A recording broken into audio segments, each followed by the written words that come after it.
think it's popping up. I don't know. Takes a while sometimes. I'm waiting for the live stream to catch up. Oh, there it is. All right.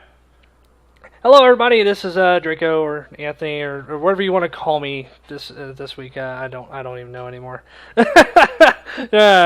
Trying to keep up with pseudonyms is hilarious. Anyway, this is Button Mashers. We have a special guest on. It is Gary Schwartz, who has been, from what we were talking about before I could get the technical gremlins out of the line there. You've been in a lot of things just from what you're telling me, just from looping. You've been in a multitude of shows, including Star Trek. Yeah. But what would most of these people know you for exactly, if you had to explain it? In looping or just in general as an actor currently? As in general, if people were to bump into you, what would they most know you for in the age range of probably like 20 to 35? Well, yeah, then it would probably be the video games that I've been doing in the last 10 years or so, 10, 15 years. I moved to Seattle from Los Angeles about 15 years ago, and video game industry was just starting to like percolate and kick off. And a lot of the voice work here, a lot of the acting work was games, video games. So I started auditioning and doing a lot of video games. Some old ones in the past would be like Aliens versus Predator, I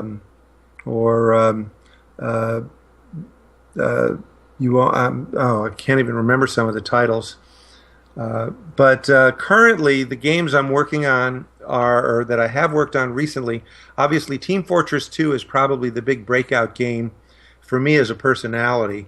I play heavy weapons guy on Demo Man. So, but I've also worked on Left 4 Dead. Oh, really? 2, yeah. And Dota 2. I don't know if people are familiar with Dota. Oh, I'm pretty sure they're familiar with Dota. That game's getting bigger and bigger. Yeah, it was pretty amazing. I had no idea.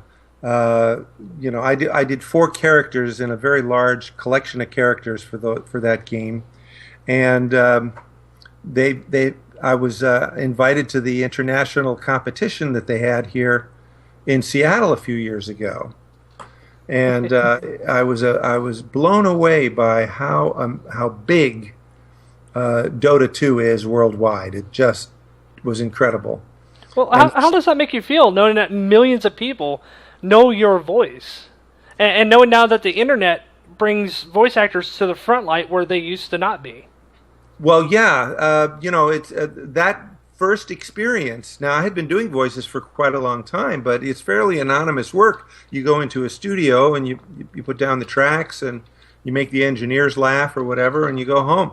And I'm not a gamer myself, so I didn't really realize the reach until this international Dota 2 competition in Seattle, and I was asked to sign autographs, and there were lines, me and several of the other actors, and there were lines around the block, and it really felt like that was the first time I felt like, I was kind of like a rock star of some kind. It really felt great.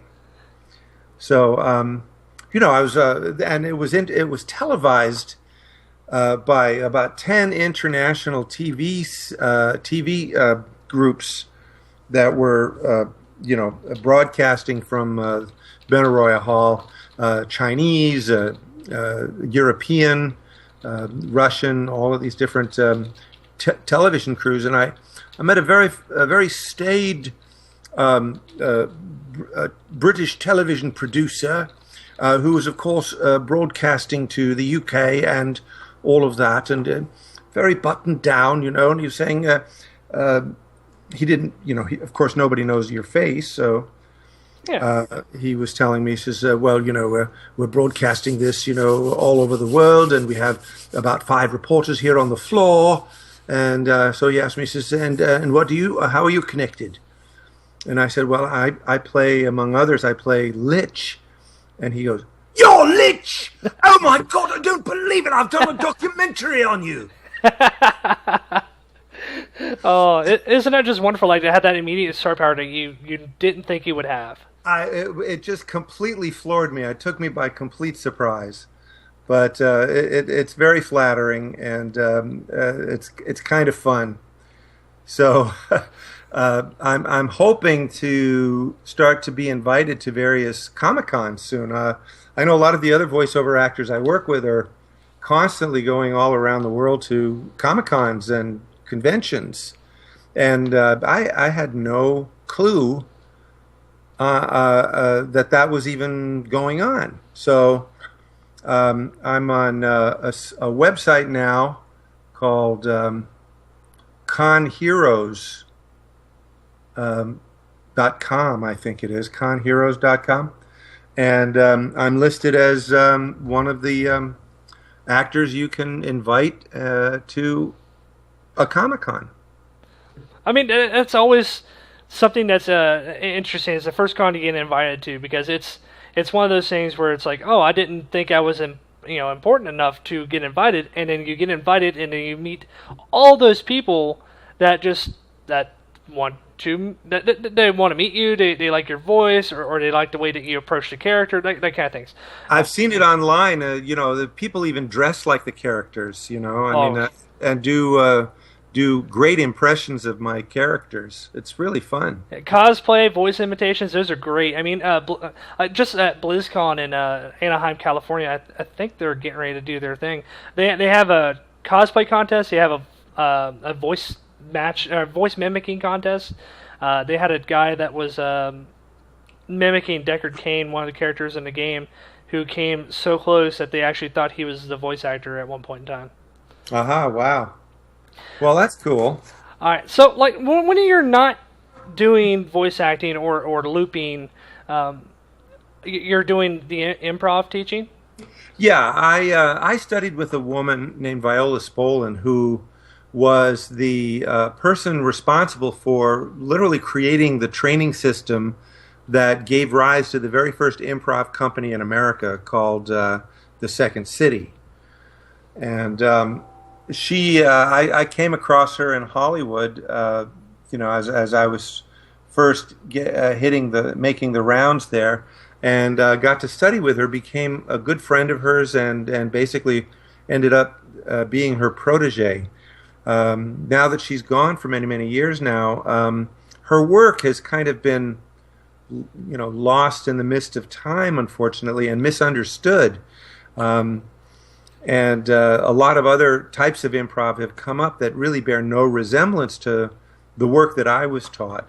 So I've made it my mission to go around the world and teach improvisation the way it was taught to me, and it's life-changing work. It's not for laughs, but it creates a lot of laughs. The laughs are sort of the byproduct rather than the goal. And the goal is just ultimate creativity, and it's so I've been working hard at that and trying to create a worldwide profile for myself. It's been difficult because improv has spread all over the world in so many different ways: theater sports and comedy sports, and whose line is it anyway? And they're all wonderful, variations on the original work, but there's nothing like the original work. All right. Now, well, you threw out Whose Line Is It Anyway?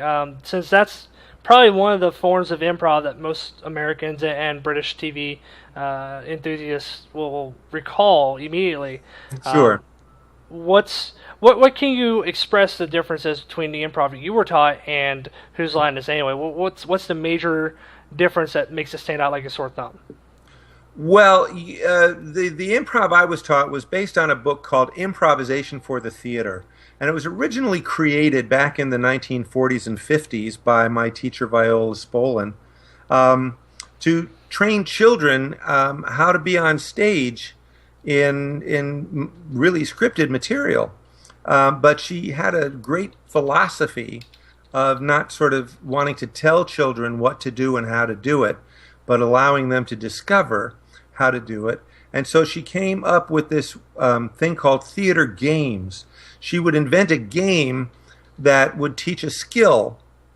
And so when you play a game, of course, you're having fun. And when you're having fun, you're in that state of mind that you have to be creative and spontaneous and intuitive. And so she used games to create this training method. Some of her early kids that she trained in this method were actors like Alan Arkin and Alan Alda, who are still working today and who were very influenced by her. And they studied with her when they were 14 and 9 years old in Hollywood. They're games, just like the games Whose Line plays, but the games that are on Whose Line Is It are sort of gimmicks for really funny comedians to get maximum amounts of laughs. And that's a different focus than the theater games training for acting. Although I must say, I've worked with Ryan Stiles occasionally and have seen him perform, and he's an utterly brilliant improviser in Spolin style, in all styles. He's just a masterful improv guy. And actually, he lives very close to Seattle. He lives up in Bellingham, Washington, and I've gone up there a couple of times to his club, his comedy club, and done work, played with him. Oh, that's pretty cool. That's pretty cool. Ryan Stiles, of course, if people watch Whose Line Is It, anyone knows exactly who Ryan Stiles is. Now, if I remember right, Colin Mockery had a show not too long ago. Now, when it comes to the games, I think I would agree with you on that point. The games on Whose Line Is It Anyway seem to be engineered just to get the maximum amount of laugh. It's not exactly natural, and the way that you explain your method is that it's more natural, more free flowing, rather than engineered to have laugh. It would. So when you do comedy, Viola Spolin, my teacher, would say that comes from your head, and your head is what you already know, and you can cleverly rearrange things to be funny. Her work is all about being completely spontaneous and literally unprepared with anything that's in your head. So that you respond to it organically, and just like you would in a game. When you're playing soccer or football, you don't know what's going to happen the minute you get the ball until you look around, and then you have split seconds to figure out what to do. And you don't figure it out with your head. You sort of intuitively know, I got to duck here, run there, go here. You're fielding a ton of information, not through your brain, but through many of your other senses. And this is basically the basis of Viola Spolin's work. All right. Would you say that and I'm going to bring it up, it is a sad subject, that the late Robin Williams was closer to that than most modern comedians? No, although he was a genius. And what's very funny is, I just posted, when I first came to Hollywood, I had the misfortune to follow him as on open mic night at the Comedy Store, and I did terribly, but he was a phenomenon. And then I was in another improv class. He dropped in on several improv classes a night to warm up before he would hit the clubs, and he came into one of my improv classes, and basically I sat next to him, and I said, I had to follow you the other night at the Comedy Store. And he said, "Oh, I'm terribly sorry." And he was very sincere about it. He knows that nobody could do what he was doing. He was really a one of a kind. Yeah, there's only one Richard Pryor, one George Carlin, one Robin Williams. We're not going to have another. We can have many like them, but we're not going to have another. Right. Yeah, he was a force unto himself. What's very interesting, though, is he did play Spolin games occasionally with the Sills and Company folks. Paul Sills, who was the first director of Second City, was Viola Spolin's son, and he had a group in Los Angeles that I became a part of, and he dropped in occasionally to play Spolin games, and he came off stage going, "Wow, that's hard." Yeah, it always makes he always makes things look easy, especially when you go back and look at the Johnny Carson interview he did, the first one, where he just goes completely off the wall, random, and none of it's really scripted from what I hear. None of it is scripted. He's completely in the moment, Yeah. but he doesn't need anyone else necessarily to work with. Although I got to tell you, I one time saw Robin Williams and Ryan Stiles perform at a little club in Santa Monica, and they did something called a herald, which is a long form type of improvisation created by one of Viola Spolin's students named Del Close. And it's a kind of a long form meandering around story, kind of coalesces through scenes. And Ryan is just as fast and as brilliant as Robin, but he is still, he's like an Aikido guy, where Robin is sort of this, Robin is more like Jackie Chan, and, Very high energy. very high energy, and completely original, using everything and anything to do it. And Ryan was very still and kind of could keep up with him. You could see it. They did the most brilliant scene.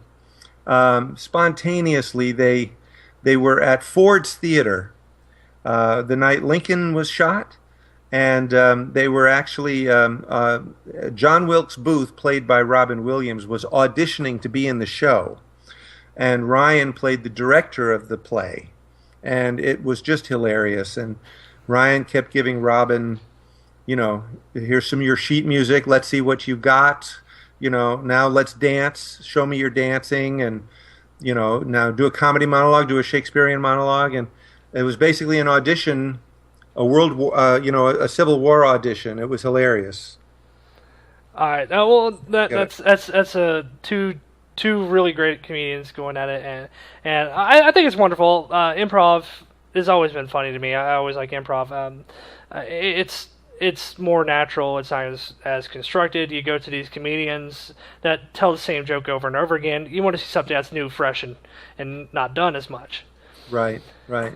Viola had a great quote. She would say, creativity is not the clever rearranging of the known. And what a lot of comedy is that clever rearranging. And you can get some brilliant people at it, but it's not the art form of improvisation the way it was taught to me. But I think that we've spent enough on improvisation. Yeah. Let's get back to the things that originally got me to bring you on the show, which was your game work. Now, there's one game we didn't mention at the beginning there that you're going to be at that's coming out soon. Right. Borderlands, the pre-sequel.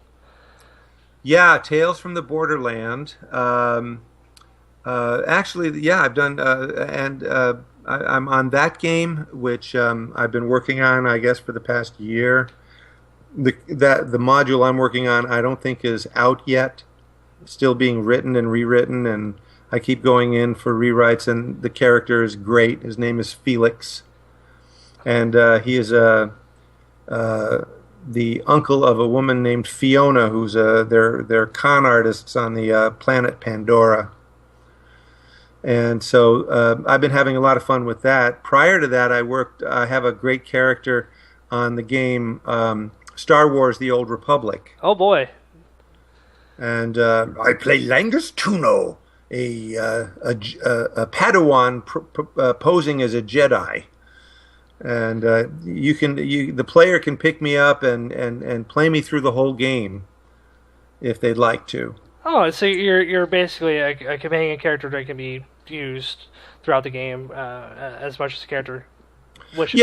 Yeah, but you have to know that I start out, you don't trust me, and I'm not trustworthy, and I'm a criminal. But as I get to warm up to you, if you continue to play me, you get a lot of great information out of me about the other criminals, very much like Blacklist, like the Blacklist, All right, so we got a question in chat from Sam Longoria. Oh, Sam, how do you find your character, and is there some shortcut for character work?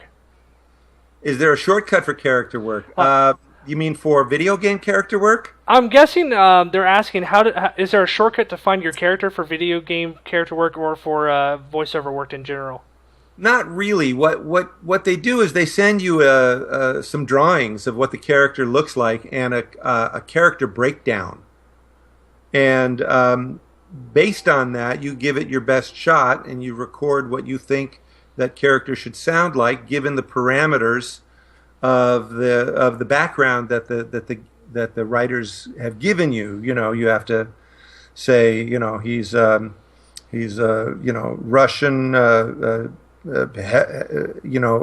Big Russian meathead with a big gun. Yeah, with a big gun, sense of humor, you know, feels that he's invincible, blah, blah, blah. So then you try a couple of different voices and one that seems to fit the drawing. I kind of do it staring at the drawing until I get a voice. Then I start playing with the dialogue, and of course the dialogue in video games is very short.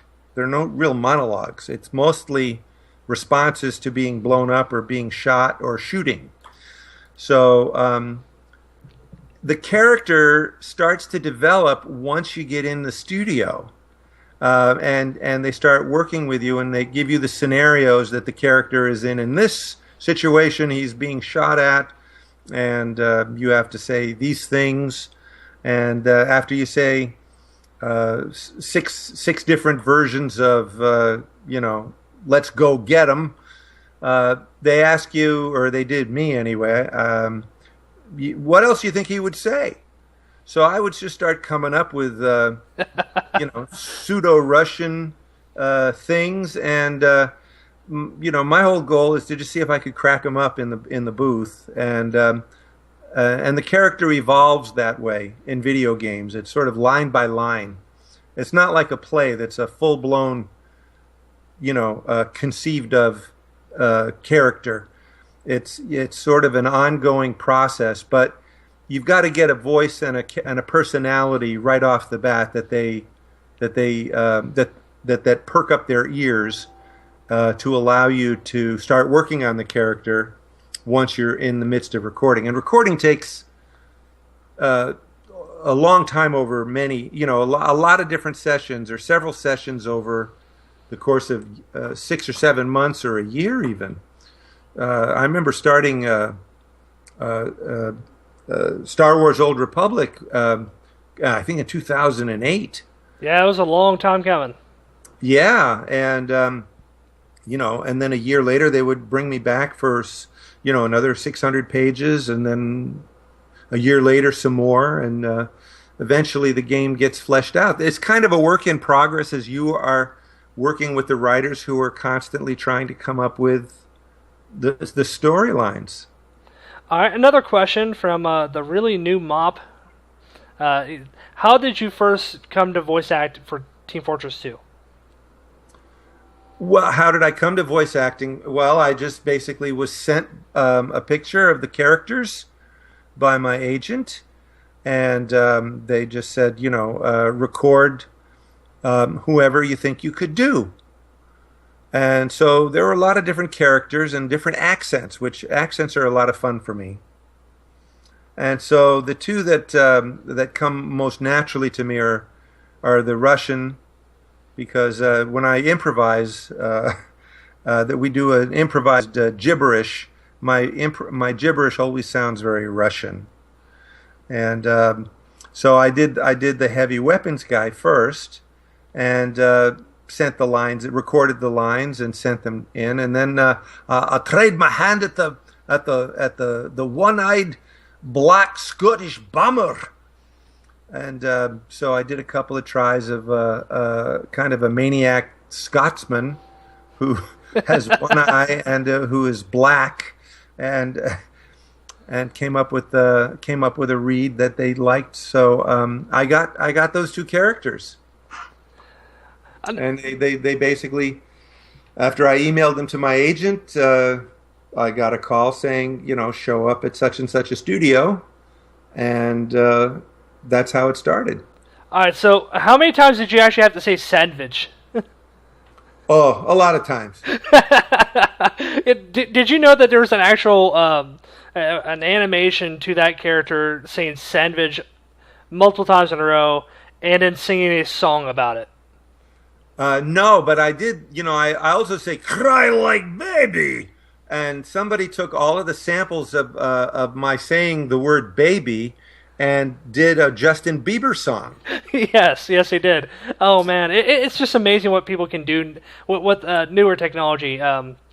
Yeah, They took some voice bits and turned it into a Japanese song, even though it was an English casted voice actor. it's pretty amazing. Actually, and Valve, I had worked on Dota, I think, prior to prior to TF2, and also Left 4 Dead 2. And so they once they knew that I could do various different things and accents and what have you, they sort of say, well, call Gary in, and they get to know who the actors are they want to work with. At least that's how it seems to me. Yeah, they like to pick favorites and bring them back as much as possible. It's like Sure. that. It's like that in the animation industry too. Absolutely. We got a question from Gina. She says she's really enjoyed watching the improvisation videos at Spoiling Games online. SpoilenGamesOnline.org. Actually, Sam and Gina were students of mine in this project. I'm putting online a catalog of videos of all of Viola Spolin's games. There's over 200 of them, and I'm going to basically let them be a free resource online, so people will not be able to misunderstand how these games are played, and to see the potency of these games. And it's at SpoilenGamesOnline.org. I raised a bunch of money on Kickstarter to sort of get it seeded and funded, and there's already over 50 videos up. Oh, that's cool. And Gina and Sam are in quite a few of them. Well, good for you, Gina, and that's really great to hear, Gary. It's great to see that people are handing down things. There's a lot of stuff that we learned from history where languages and history did get handed down, and now no one knows, and everybody wants to know what they were. So it's really sad to see history kind of just disappear. So it's good that this is not disappearing. Yeah, it's sort of like the game of telephone. It happened even with Stanislavski, and Stanislavski's got reinterpreted by Strasberg and Stella Adler and various other people. And it's always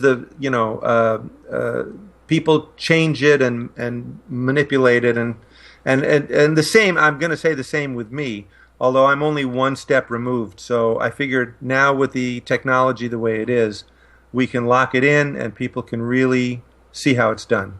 All right. Are there any other projects that people would not necessarily know you were in unless you really delve deep into it or do some real good internet research? Yeah, well, there's this guy on the internet called Dr. Ethernet. I don't know if you've seen his videos. I have not, but I've heard of it. I'm going to be one of those people that I have not even watched Dr. Horrible's sing-along blog yet. Oh, I'm one of those people that just I work all day and I come home and I just veg out. This guy, Dr. Ethernet, basically did a profile, a video portfolio of all of the actors from Team Fortress 2, and collected video I haven't seen in 30 years from when I did the Mario Brothers television show back in the 80s. The Super Mario Brothers Super Show? Yes. Oh my. Yes. I did 3 episodes in that.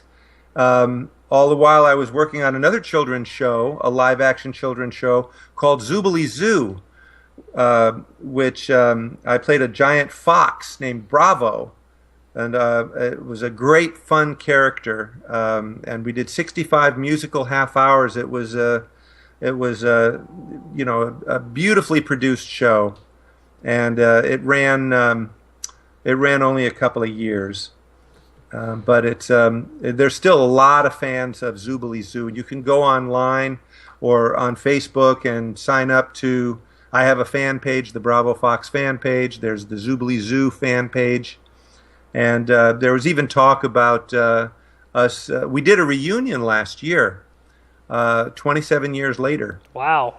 and all of us just picked up where we left off. And it may never be a live action show, but it could be some maybe web show or who knows what. But it was fun to see my old pals. Yeah, I mean, it's always interesting to see that you can always go back and see something created on the internet, because there's people that can create just about everything they can on the Yeah. internet, and they just do fan work and just draw it in their own style, or take it a different way than most people can normally. Yeah, no, it's pretty amazing, and you know I really run the gamut in terms of characters, because on Zoobilee Zoo I played a very lovable character, egotistical theatrical fox named Bravo, and I used the voice of Ed Wynn, and of course probably nobody knows who he is until I do the voice, and then you'll recognize it instantly. Well, you know, he sounds like this, you see. My goodness gracious. And you would remember him from Mary Poppins if you ever watched the movie Mary Poppins. Oh, man, that's been forever since I watched Mary Poppins. Well, anyway, but that's the man is named Ed Wynn, and I did his voice. I used his voice as the basis for my character, and I really got into it. And that was, you know, you contrast that with me as the tank in Left 4 Dead 2, and you know, that's the opposite end of the spectrum. I play this giant zombie on steroids that can rip up streets and throw cars. Yeah, that's kind of interesting. Like that's not so much more voice acting as what the Danielle, a voice actress from Skullgirls and Dota and League of Legends, was telling us how her character in Skullgirls does more grunts and yells and screams than she actually says any words. So Yeah, no, the tank. Well, I also did the voice of the radio, the helicopter pilot that rescues you in the game. But they also wanted me to do the tank, and yeah, that shredded up the voice pretty good. But you do what you do. You do what you have to do.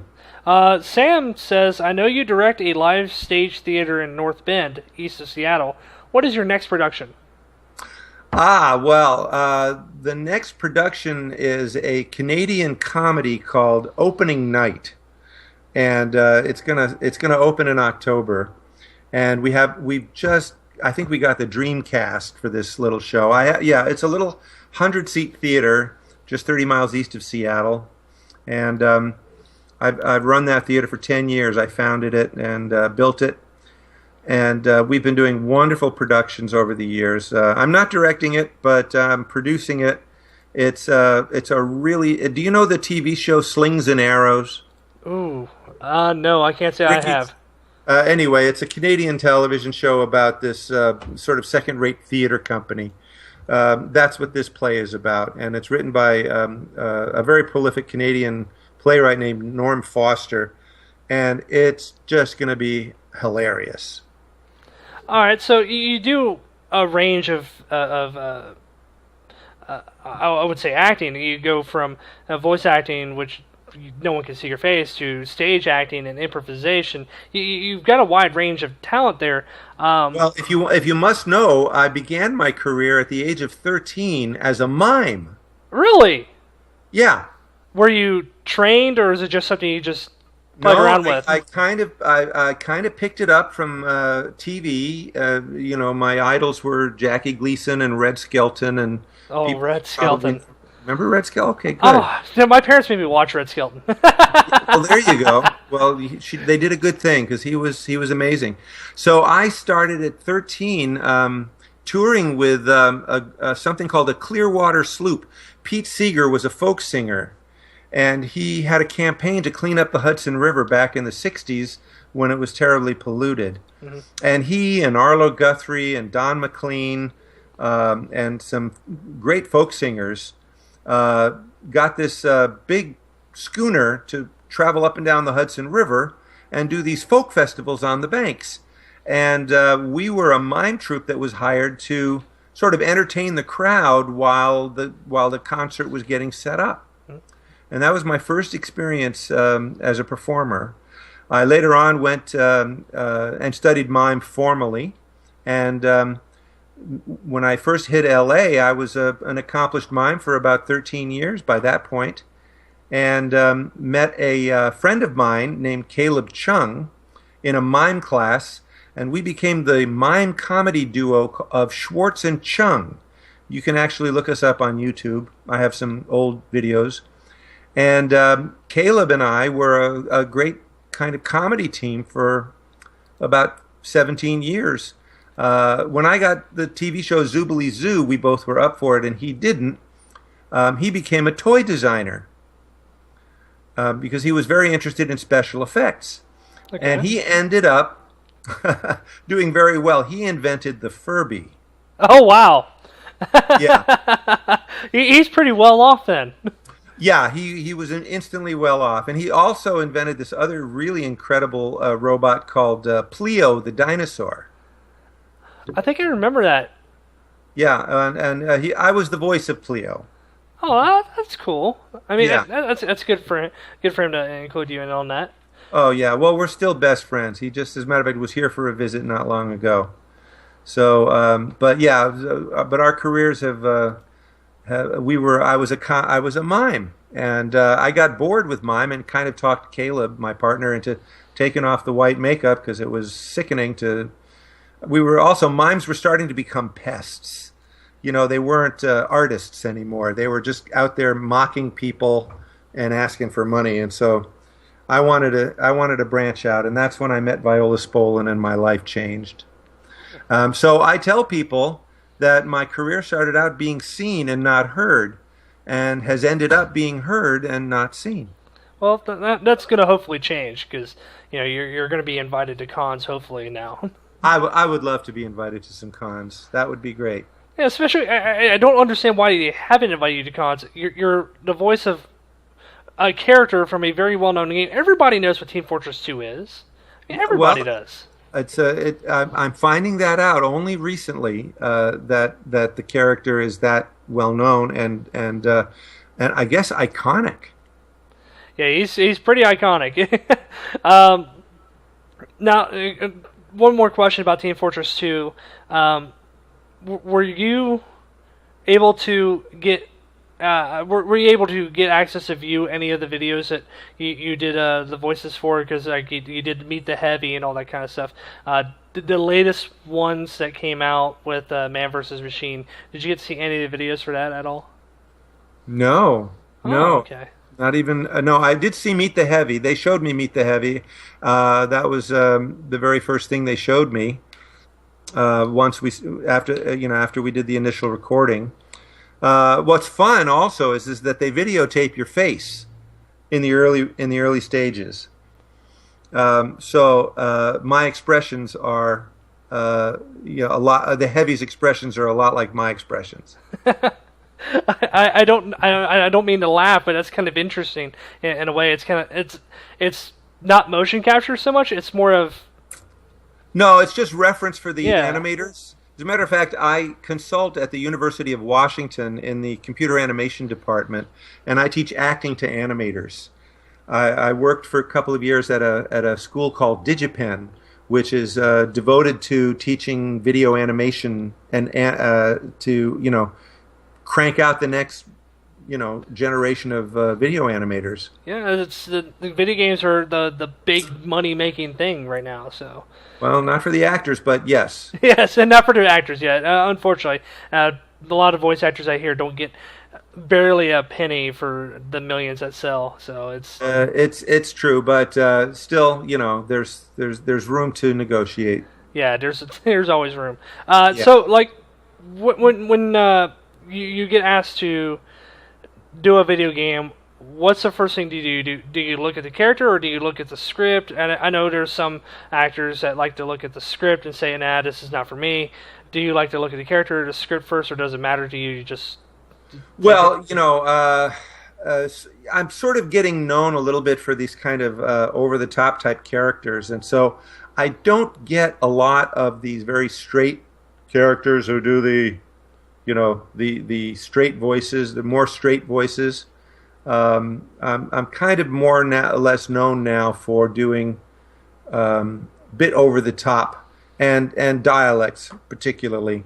Felix in Borderland is German, and I do Scottish and Russian, and I've done various other. I do regular American too, but they're usually quite uh, uh, exaggerated characters. That's sort of my specialty, I suppose.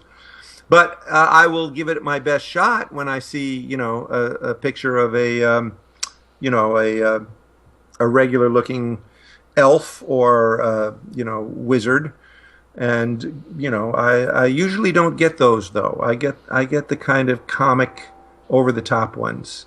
But what I do is they send me the breakdown and a picture and the script. And the script is really just about 5 to 10 lines. And you just put it, you just lay down something until you're happy with what you do, which is a luxury now. Back in the old days, you would have to walk into an office and have a read in front of people. And if it didn't go well, they say thank you and you walk out. Now you can record over and over until you go, yeah, that's exactly what I wanted. I'm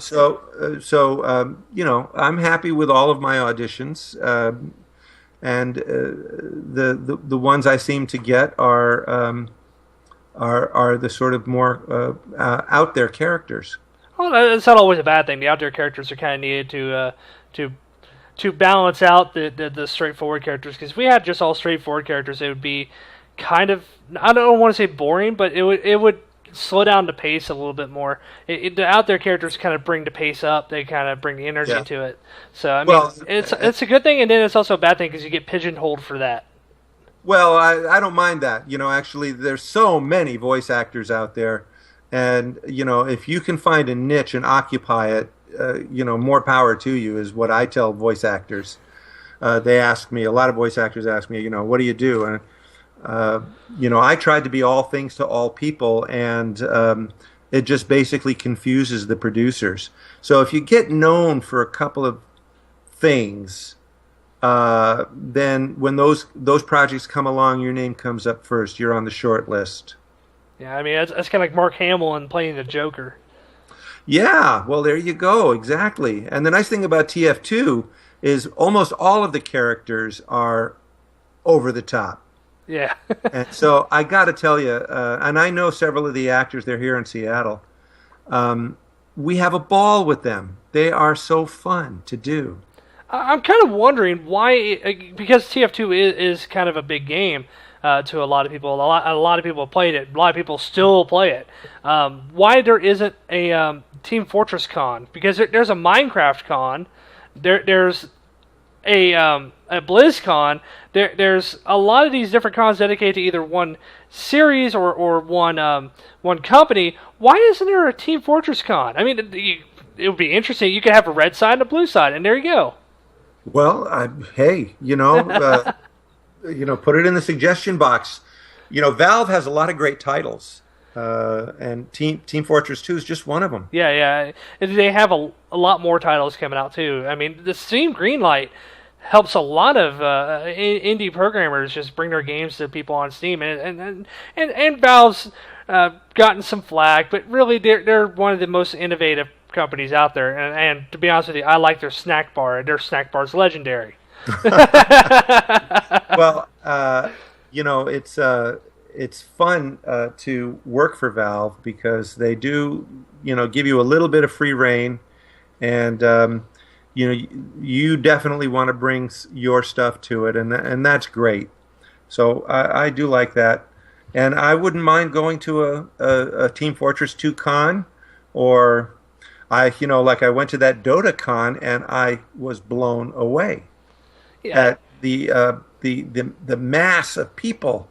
It was like every country was like sitting in the auditorium with their flags. Like it looked like a geeky Harry Potter, like Hogwarts. It was just strange. The Olympics for gamers. It really was, and it was $1 million prize. It's gotten up higher than that. I think it was 14 million last time around. Wow. Yeah, 14 million just to sit and play video games. I don't know. It's kind of amazing for me as a gamer and as someone that's worked in the gaming industry. Behind, I was a support between the programmers and the players. It's kind of interesting to see gaming get recognition as a sport because it is competitive. It requires skill. Just because it's in front of a monitor doesn't mean it's not a sport, and it's great seeing that it's coming to the foreground. Now we're coming up to the hour. I promised you a discussion of what bronies are and why we are what we are. Good. Yes. Tell me. Bronies, we started in an internet chat base called 4chan. A lot of people don't like that word because it's a foul place. It's not really that bad. It depends on where you go. Basically, it's an internet forum where people can come and interact. There's a lot of those trolls that I told you about that are there in a forum called /B, which is for random. I don't get why there's a B. It's beyond me. But there was a show that everybody heard about that no one thought would be interesting at all. The My Little Pony show was getting a redo in 2010. It actually came out on 10/10/10, October 10th, 2010, which was interesting. But it was the interesting thing that came about it was when people started looking up who made it, who was writing it, and who was animating it, and some of the voice actresses. Mm-hmm. It turned out that Lauren Faust, wife of Craig McCracken, and friends of Jindy Tartakovsky, was the one that was headlining this show, producing it. You have writers like Megan McCarthy, L.A. Larson, Amy Keating Rogers, some very fine writers on the show. So that started to get interesting. Geographically, where was this? This started in L.A. Wow. Okay. Yeah, for Hasbro Studios. Animation is done in Vancouver at what used to be called Studio B. It is now DHX. Studio B did Ed, Edd and Eddy back in the late 90s, I want to say. I can't remember exactly. And the voice actresses range from Tara Strong to Tabitha St. Germain, Nicole Oliver, Ashley Ball, Andrea Libman, and there's just a litany of others that have joined the show, like Matt Hill from Teenage Mutant Ninja Turtles, Scott McNeil, Richard Ian Cox, Ian James Corlette's daughter, Michelle Creeber, the daughter of Michael, and oh god, I forgot her mom's name. oh, she's gonna kill me. The Michael Creeber and I'll remember her mom's name in a minute. I just can't remember right now. But just a litany of Canadian and English and United States actors, voice actresses that are on this show, and it caused a lot of people to take interest. So they started watching it, and while this show was designed to sell toys to little girls, the story actually was designed by Lauren Faust to be interesting to adults watching the show, with little girls and their daughters or nieces or sisters, what have you. Mm-hmm. And they had a lot of throwbacks. Like there was some background characters that were from the Big Lebowski. There was there's a ton of mythological beasts that are very scary to little girls that are in the show, like the Hydra, the Cerberus, and some dragons, some big scary dragons. But they also talk about some issues that not only little kids could learn from, but also the adults watching it as well. It's a show that's made to learn and sell, but at the same time, it's interesting and the story is deep enough for an adult to enjoy it. And a lot of older adults, and male and female, started enjoying the show. So we adopted the term brony, or bro who likes ponies, or my pony bro, or brony. So we're just fans of the show that Lauren Faust recreated. not necessarily the entire series. All it depends on the person you ask. And a brony is nothing like special. It's not like being Christian. It's like being a gamer who likes watching classical movies on a Sunday. It's just really an everyday person. You would never know about anything unless you asked. I mean, they could like going out to bars, they could like going to concerts or improv studios or directing movies or flying spacecraft. I mean, there's a lot of us in different ranges, including the military, which is interesting in itself. And I don't understand why some people, about a year and a half ago to 2 years ago, were ragging on us because we liked the show, mostly Fox News. So it was interesting to see people like, oh, they're just fans of a TV show, like how most people like Transformers or G.I. Joe. It really doesn't matter. So there's that. That's bronies in a nutshell. Okay, so and this is a worldwide group. Yes, we have musicians, artists, voice actors, voice doubles. And a bunch of people from all around the world. There's this guy named Living Tombstone who's a musician from Israel, actually. Tel Aviv. I actually hope he's doing okay right now because of all that stuff going on over there, but not going into it. That's not going to be a debate that's going to be held on this show. But yeah, it's interesting to see how many people are there, but we also have our cons. In fact, there's the con that happens in Seattle. I'm pretty sure you've heard about Everfree Northwest. No, I'm sorry, I haven't. Really? Yeah. Oh man, that was huge. 2 years ago I went. It was 2,500 people.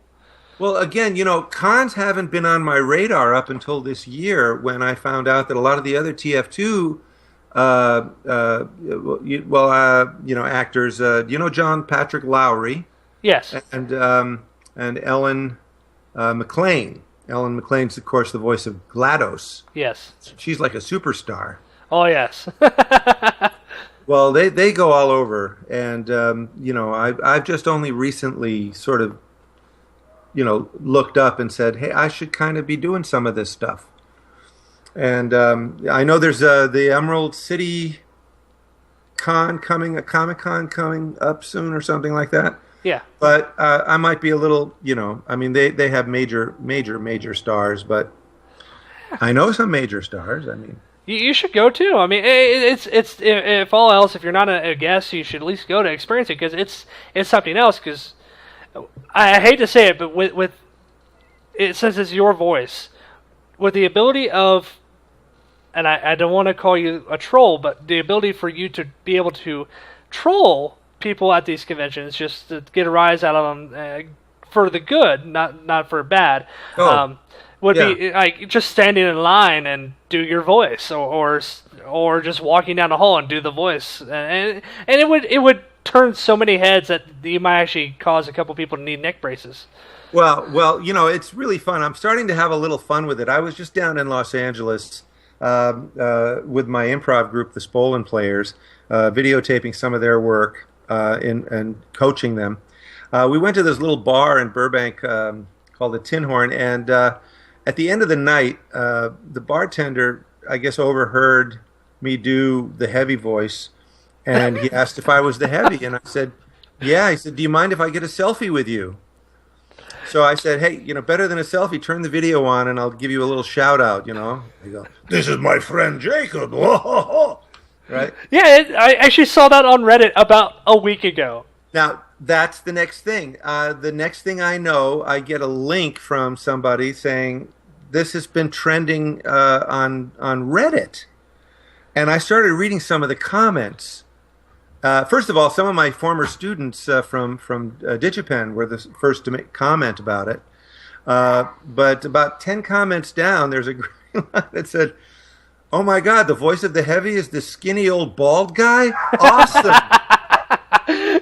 It's always interesting because if you watch any of the Family Guy stuff, you could see that Cleveland is voiced by a skinny, bald-headed guy. That's white. It's like, oh, okay, didn't see that coming. Yeah. And I've Dan Castellaneta, boy, he's you can't get more iconic than Dan. And Dan used to be in my improv group for many years. Oh, that's pretty good. Yeah, Dan is the most unassuming, nicest, multi-talented guy there is, who just has no ego at all. Zero. All right, we're coming up to that time. Is there anything you wish to plug to the people watching? What do I wish to plug? Well, my websites. If you want to learn about viola Spolin, and I also offer my services on SpolinGamesOnline.org. If you are interested in a workshop and want to organize one for me, or I could do one even at a Comic-Con. I've done that, at conferences and in business settings. I will come to you and work with as little as 12 to 26 people, and for a day, a weekend, or what have you. I just came back from Japan, having done a 4-day workshop there with 24 really wonderful people, teaching them improv that is. I will just tell you this: it's life changing, and I'm trying not to sound hyperbolic, but it is. Well, it's good to teach that kind of stuff, and Japan's one of the places I absolutely want to go to. It's on my bucket list at the top. Go to Japan, so I'm a little jealous. One of the gals there she's an improviser. She also is a voice actress and a voice caster in Tokyo, and she invited me. She didn't know I was from Team Fortress 2. She just knew me as an improviser, an improv teacher. She invited me to her house, a lovely Australian lady, Donna, her name is, and we're sitting there having dinner at her house, and it just comes up that I'm the voice and she says, "Oh my God, I'm geeking out," and she immediately had to tweet to everybody, "The heavy is eating my chicken that I just cooked." So yeah, come study with me. I'm a master teacher. Shout out to Sam Longoria and Gina. They're some of my students, and they can vouch for me. My theater in North Bend, if you're in the Seattle area, is 10 times better than the normal community theater, based on the fact that I use theater games to train local actors. So if you come out to valleycenterstage.org, that's the theater that I founded 10 years ago. And if you want to learn about me personally and my history with Zoobly Zoo and movies, I was in the film Quest for Fire, go to gary-schwartz.com and drop me a line. I'd love to hear from you guys. All right, Gary, it's been absolutely wonderful, and if you could just hold on just for a few minutes after we close out the show here, we'll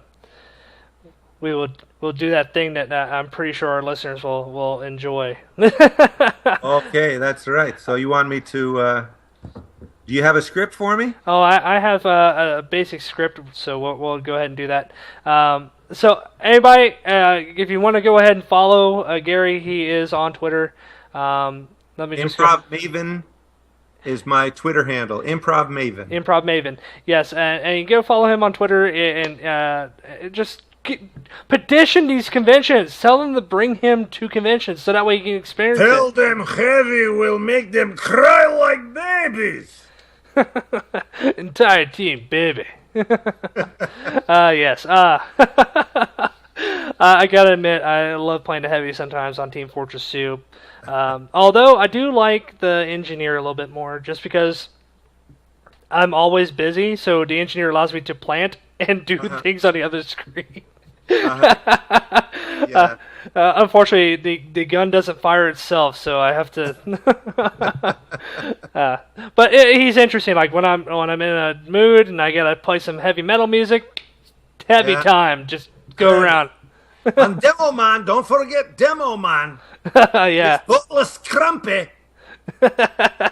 All right, guys. If you have any questions for Gary, please send them to him on Improv Maven on Twitter. Other than that, it's been wonderful, and this is the end of Button Mashers for today. Be sure to stay tuned for Pony Pathfinder coming up in just an hour.